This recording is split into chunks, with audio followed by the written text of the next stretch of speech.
Hi, everybody. Welcome to our first virtual recording. And tonight our topic is dealing with difficult parents. I was sorry to miss you live a few weeks ago, but wanted to get this information to you. So today with this recording, I will do an abbreviated session and it will last about 15 to 20 minutes. And there'll be some times for reflection built in, and you can feel free to pause it as you need throughout. So this topic of dealing with difficult parents is one that also relates to our topic that we have in December, which is improving communication and diffusing conflict in the workplace. So there are going to be some parallels between what we talk about in this recording and then in our next session. So they do build upon each other nicely. So it's just good to keep that in mind. So here is the plan for the presentation. So we are going to cover a variety of different topics, focusing on self-awareness, focusing on active listening, how we feel when we are having heated conversations, and how we can do our best to deal with these challenging times, which inevitably do come up in our professional lives and also in our personal lives, and can be especially challenging when we are dealing with parents of children that we are working with, that are students in our classes. So this will be the general topics that we will touch on. And so our first place to start is thinking about difficult parents. What immediately comes to mind for you? Take a minute to think about it, and take a minute to think about what are the most common challenges that you face when you are dealing with parents. What are the common themes or common issues that might come up for you? And how do you normally address them? So take just a moment to do that.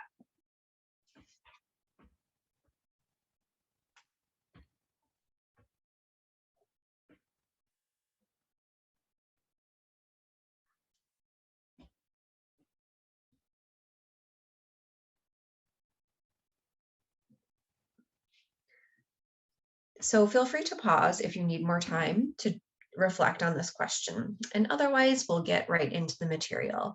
So if you think about the common challenges you face with parents, it's really centered around issues of conflict. But this conflict is more complicated because when we think about why are parents usually upset or angry, it's usually coming from a place of love and caring for their child or children. And as a teacher, the role of the teacher, you also have those same concerns of care and concern for the child. So there is a lot of commonality here when we're working with difficult parents, but different perspectives that are at play. And so when we think about this, the conflict that's at the core of this is really about understanding where different people are coming from, having optimal communication skills, getting a clear plan to move forward, and also feeling seen, heard, and valued. And when we're talking about conflict, dealing with difficult parents involves conflict, and conflict is a natural part of our lives. Whether we're talking about personal or professional lives, conflict is just part of being a human being. And I think that this is a challenge because we often see conflict negatively, when in fact, conflict can be a place of positive change and growth. It can be difficult for sure, but it can lead to some very positive things in the long run. And so this idea that we see conflict negatively is, I think, traditional for most people. But if we can try to shift our mindset a little bit and see, okay, that maybe this conflict is an opportunity for growth, for productivity, for strengthening relationships, the list could go on. But if we shift that mindset, I think that does kind of help in a way to frame this issue, this topic in a different way. And so the idea with conflict, right, the goal is that we want to find a peaceful solution to the issue that's at hand. There may be some sort of disagreement or misunderstanding or lack of communication that's at the heart of it. But the solution or resolution is possible. You might not be having all of your boxes ticked off when you're finding that solution, but it should be a compromise to make most people happy and feeling good going forward and moving on from this situation. So the better understanding you have of conflict and how to handle it, or understanding where potential conflicts may arise and how to prepare for them will set you up for success as a teacher, as a staff member, as a leader in your school. And so with this opportunity to connect with parents during good times and challenging times, we think about this as an opportunity to further build the partnerships that exist, and that really helps to create the success for the school, for the classroom, and for the students that you're working with. So the first part of this discussion is just thinking about setting yourself up for success, setting your school up for success, and what it is that people first encounter when they come into your school environment. How are caregivers and parents and students welcome when they come into the building? What is it they first see when they walk in? How are they greeted? And what does that look like for most people? Is it predictable? Like, these are all questions to think about and take some time reflecting upon kind of what that experience looks like for people. And it's a time of transition, time of potential challenges as children transition away from being with parents into the school environment. But we can think about how much it means just to have a very welcoming environment. Maybe that's a sign, maybe that's pictures of families and children, maybe that's just a smile from the people that you're greeting the families as they come in. So this is a very important first step, which you probably all are doing this already, but just to think about the importance of this and setting the stage for your day, setting the stage for the interaction that you have with families and parents. And it really is an important stepping stone to building these positive relationships going forward. And I think further, as setting up for success and creating that welcoming environment is creating sort of the contract, if you will, between the parents or families and the teachers and staff at the school. So as a syllabus, as an example of that, which you're probably familiar with, what sort of contract might you have with the families you work with? So what sort of contract, and this can be totally informal, called something totally different, but an informal document that really sets the stage, right? When can parents expect to hear from you? When do you have time to discuss issues that might come up? If it's not at drop off or pickup, when are those other times that parents can have a few moments of your time? When works for you, right? Do you have like office hours or something similar? Thinking about that kind of thing can be really important in setting those boundaries and setting those foundations very early on. And so when parents know what to expect, when families come into that welcoming environment, when they know what to expect from you and from the school, that can alleviate a lot of challenging situations that might come up before they would even start. So this idea that parents know what to expect, they know how to contact you, they know when to talk to you and how to talk to you. All of these things can be really important in managing your time and the boundaries of your classroom and your school environment.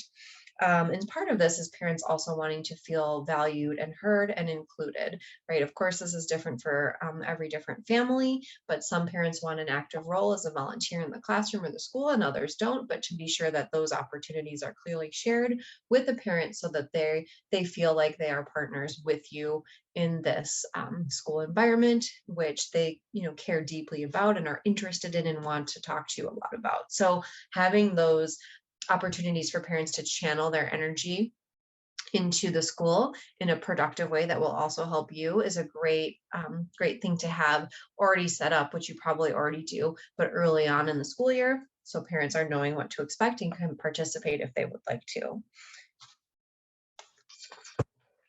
So, and this establishing ground rules is something that I already kind of talked about with the welcoming environment, establishing clear ground rules, or the idea of a contract, right, in terms of what parents can expect from teachers and vice versa. So this idea that communication occurs at regular intervals, it is clear, it is direct. Parents have a clear line to contact you in your preferred method. And this is shared early with the parents and with the families. And this idea that it is a contract, even if it's an informal contract, really helps to lay the rules of the road, and of course can be updated over time if it is needed. So this is something that can be dynamic, but any changes are clearly communicated. So, as going along with this, documenting anything that comes up from the very beginning, even something that you might have an inkling is an issue, to document it to support yourself so you have that information that you can turn back to if a conflict or an issue does develop. Again, these are probably things that you're already doing and doing very well, but just as a little reminder or a refresh in terms of what these ground rules are, and parents know what they are. Students know what they are as it pertains to them and what's age appropriate. And then the teachers feel supported in that and have their boundaries respected, essentially, so that you can perform your job as best as possible.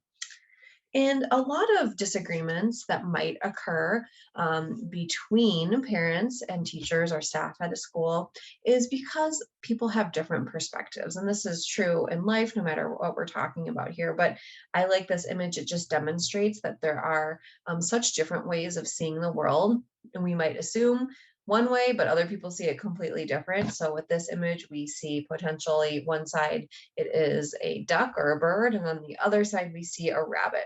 So this idea that we're coming from different perspectives, I think is just important in general to keep in mind, because if we're trying to resolve conflicts that might occur, we can't really assume we know what the other people are experiencing, what they're thinking about, or what their goals may be. And so as part of dealing with challenging parents, it's so important to understand what their perspective is, and also to feel like you are able to share what your experience and perspectives are, because even though there may be communication, the experience of the other group or person may not be fully understood. So, and I think this is especially true when a lot of communication occurs electronically.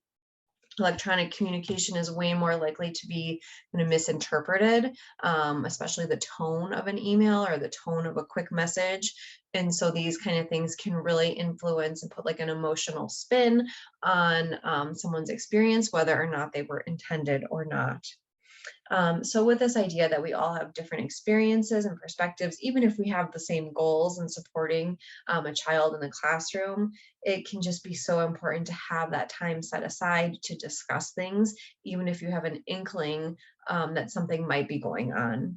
And so that gets at sort of another issue, is being proactive around conflicts or issues that may occur. And like I was talking about just a moment ago, this need to document things, to document everything that's happening that you believe is noteworthy in your classroom is so important, so that you have information that you can easily access and turn to share the details and to share your experience and the perspective, and actually, what happened in a factual way.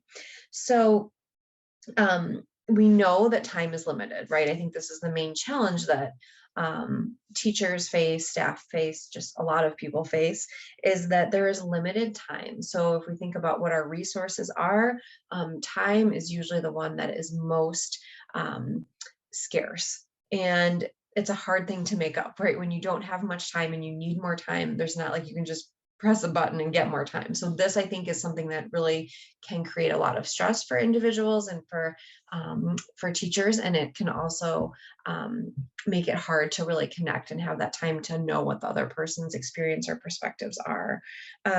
So it's really important to be mindful of what your experience is, what you need, how you're feeling about a certain topic or a certain issue or a certain upcoming conversation, and to set aside the time to deal with it appropriately and to feel your best when you're doing it.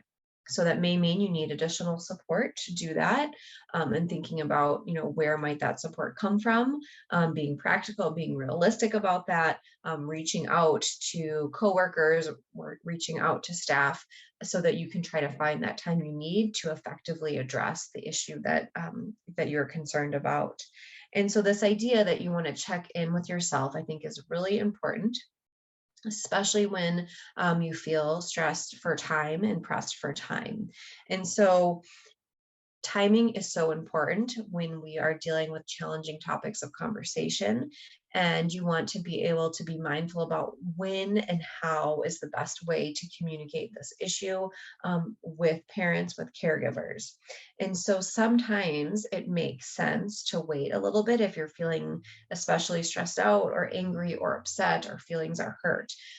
You don't want to deal with those challenging topics in the moment of that stress. Same thing if the parents are feeling, extremely emotional or stressed out or not level headed about a subject, that's generally not a good time to bring up and have these challenging conversations, because they can be very productive, but they can also be derailed extremely easily, especially if people are feeling stressed and anxious and not level headed. And so, in my part of my master's degree, I studied conflict resolution, and this was really one of the very big takeaways, is to know when a proper time and place is to have these discussions. Sometimes you need to be very mindful and strategic about it, thinking about, are you going to be most effective having a phone call? Do we need to have an in-person meeting? Can you send a quick email? These are all things that you will need to decide, to think about, how can I be the most effective communicator based on how I'm feeling now? And should I be having this conversation now, or can it wait until tomorrow? So a lot of conflict just gets worsened when people are angry and upset and emotional. And so never write an email when you are in that state. Something that I often talk about when I talk about conflict resolution is writing a letter, a hot letter. So this is something that Abraham Lincoln famously did, where he would write a letter that in the moment of his time of being angry and mad about something, and then he would just take that letter and put it away. He would not send it, and then you come back to it the next day and rewrite it, and it would be something completely different. So that perspective of that time gives you, I think, can be really important, especially if feelings are hurt. If you're feeling very strongly about a topic, it's oftentimes good to come back to it shortly afterwards when you're feeling a little bit better. So this idea that we need to check in with ourselves, I think, should be at the forefront of this discussion, and thinking about, how am I doing now? Do I need support? Do I need additional staff members? How can I be at my best with this communication? How can I express myself the most clearly that I can? All things to think about while you're having time to plan for a difficult conversation. So you want to be ready for these conversations and know when it's not appropriate and when to call it. So when we're able to communicate most clearly, it's because we are in tune with ourselves and how we're feeling. And oftentimes what happens in conflict is people end up taking things personally, when oftentimes that personal offense is not what's at the core of the conflict. So it's very easy to take offense to something that someone said or did without a full understanding of the backstory or of the perspective or experience of the other person. And so I think that's one of the most common ways that that challenging conversations get derailed, right? If they're not at the right time and people are angry, people also feel hurt and they take things personally. And nothing is going to come of that conversation if people are feeling like they have been offended, like they're taking things personally. And we'll talk more next time we meet when we talk about effective communication skills and how to avoid language which might inspire that kind of thinking in the other party. So with this idea that we are checking in with ourselves, I think is such an important thing to do, many times throughout the day, and especially take time to be very mindful of it when you are in the throes of a challenging situation, or when you are preparing to go and to talk to someone and have these challenging situations, especially with parents, because there is so much love involved and you have similar goals. I think it can be especially hard because, we tend to take things personally, but I encourage you to try not to do that. And we'll talk again more about that communication to avoid that. So check in with yourself as often as possible and be strategic about when you're going to have these conversations. And again, this is something, active listening, that you probably heard about before. It's something that is really, really important. And it's something we'll talk more about when we meet in December. But this idea of listening, I think, is extremely underrated, especially in our culture where a lot of people like to talk. They like to feel that they're expressing themselves, that other people see and hear them, like to share about themselves. And listening is oftentimes the harder thing. And listening is so powerful. It's something that I think everyone needs to work on, myself included, is that the power of listening can really be transformative. And this idea that effective communication and active listening do go hand in hand.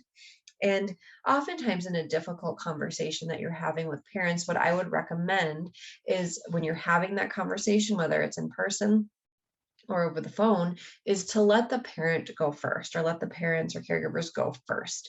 Allow them to express themselves first while you listen and demonstrate active listening. Here are the different areas that I focus on when we talk about active listening. And body language is very important here too. We'll talk more about that next week. But being open, being attentive, being focused, following up with open-ended questions, reiterating what you hear the other person saying, because sometimes we hear one thing, but that's not what they mean. So to make sure you actually hear what they are saying is so important, because sometimes we assume that they are saying something, but that's not actually true. So this idea that we can all work on being better listeners is something that I think is so important for people in any profession, and especially people that are working with children and their families, because you probably aren't going to be having these difficult conversations very often, but when you do, it's good to be prepared and ready, and being an active listener is one of the best things that you can do. And in some cases, when you are listening to those parents, they may need simply to vent, right? They may just feel frustrated, and they're not necessarily mad at you or wanting you to do something different, but they just feel frustrated themselves and want to talk and vent. And that in itself can sometimes significantly diffuse a situation. And as they're talking, you're listening. This makes them feel seen and heard, and can lead to a good starting point for planning for the future to be a little bit smoother. So again, keep this active listening idea in your mind, and we will come back to it in December. So then, thinking about what parents, teachers, and students need. Like I said, sometimes parents just feel like they need to vent. They need to talk. Maybe they haven't had much communication with you. Maybe they've only heard bits and pieces of what their child says at home, and some communication. Just for example, I'm sure all of you do a great job in communicating what's happening in the classroom and with the students, but sometimes parents may feel out of the loop, or they may have misunderstood something that their child has said or what happened at school. And so just that process of talking and venting and feeling heard is sometimes really what parents need. And then what do teachers need, right? Teachers also need to feel supported by their community. They need to feel respected by parents. They need to feel heard. These are sort of, the basic things that come to mind, and we think about how hard it is sometimes to meet those needs that we all have as human beings. So this idea that we need to support our entire community to really have the best experience for students, because when parents and teachers can collaborate together, we know that that is best for the student. When students have the most positive growth and outcomes is when that sort of atmosphere is taking place. And so, thinking then about what teachers need, again, this is a time to be reflective, to be thoughtful. I know it's hard to take time out of a busy day, a busy week, a busy month. But even if you can carve out some time at regular intervals, maybe it's just 15 minutes a week or something like that, where you are able to reflect upon what's working, what's not working, how you feel in terms of the support you have, and if you might need something to support you so that you can do your job better and feel your best. So we know that when people feel supported, they do their best work, they feel the happiest coming to work, and they're more likely to stay on in those positions for a longer period of time. So especially caregiving type of work like teaching can be quite draining. So having that space and that opportunity to be with your coworkers, to be with the other staff at your school and have these discussions about how teachers are doing, about what they need, and practically how to meet those needs. We know it's not possible in all cases to meet the needs of teachers, unfortunately, just with scarce resources and um, potential challenges with staffing and other things. But it's amazing what can happen when people come together and talk about what their experiences are and what they think they need, and being creative and trying to meet those needs, I think is really can be inspiring and can really make a big difference in how you have your experience every day. So thinking about these supports for teachers so that teachers can have be their best self at work, to support students and to communicate clearly with parents. And sometimes teachers may feel like they need to have the support of staff or managers at the school. In those instances, clear communication is key and can really help to make a challenging situation a little bit easier on everybody. And so things to keep in mind, things to be thoughtful about, things to revisit, on a weekly or every other weekly basis, I think is a good way to think about it. It's not a one and done type of thing. We know that conflict and stress are part of our experience as human beings. And as much as we might try to avoid them or to shy away from them, we know that they can make us better and they can make our communities and our schools better. So, last few moments here of the presentation, I think something else just to keep in mind as you have difficult conversations with parents that are maybe fraught and emotional and challenging, is to focus on what we can do. Focus on the future. Create a plan of action. Like I said before, asking for assistance or support when that is needed. Know when a conversation is not productive, I think kind of goes along with that. If you think a conversation you're having with parents is really not productive, you're talking in circles, you're wasting time, you're emotional, all these different things, it's good to call that conversation at that moment in order to save the relationship in the future. And that can be a really hard thing to be aware of in the moment, but as mindfulness throughout this conversation kind of develops more, you can say, okay, let's revisit this in a few days, right? And sometimes that is a great way to really TO a conversation that needs a break and really should be paused. So when we think about these difficult conversations, we think about what can we do to come up with solutions or compromises that are going to work for everyone. It's often good to focus on making a clear, manageable plan of action, which is documented clearly. It's shared with all the appropriate parties. And there's a check-in, right? Maybe it's every 2 weeks about how this plan is going, about how things are developing, if changes are needed. So focusing on the future, focusing on the relationship in the future, and focusing on manageable ways to handle the challenge that's happening. Maybe it's a one-time challenge or an ongoing challenge, just depending. But a clear plan, which is focused on looking forward, is a great way to try to be practical about these situations that will inevitably will develop, and to have a sort of game plan looking forward so that you don't feel like you're continuing to have challenging conversations around the same topic with the same people, because we know that that is extremely draining and tiring. So create those plan of actions with clear language and communicate it with who you need to. So last slide here is thinking about the challenge of clear communication in dealing with conflict is something that is really a life skill. It's an important skill. It's a hard skill to learn. People tend to avoid conflict, and we know that that usually just creates stronger conflicts in the future. And so practice, I like this quote, practice isn't the thing you do once, you're good. It's the thing you do that makes you good. And Malcolm Gladwell said that. In thinking just this is so applicable to this topic because we know that we're all going to make mistakes in this. We know that we are going to feel upset or off-centered or not have the adequate time we might like to have to address these topics, but that's okay. And practice is part of the process. No one's ever a perfect communicator. No one's ever going to have no conflict in their life or in their professional life. That's just not how being a human works, right? So we know that we just need to be doing our best as much as possible, and trying to grow and learn through building a more effective communication and dealing with challenges.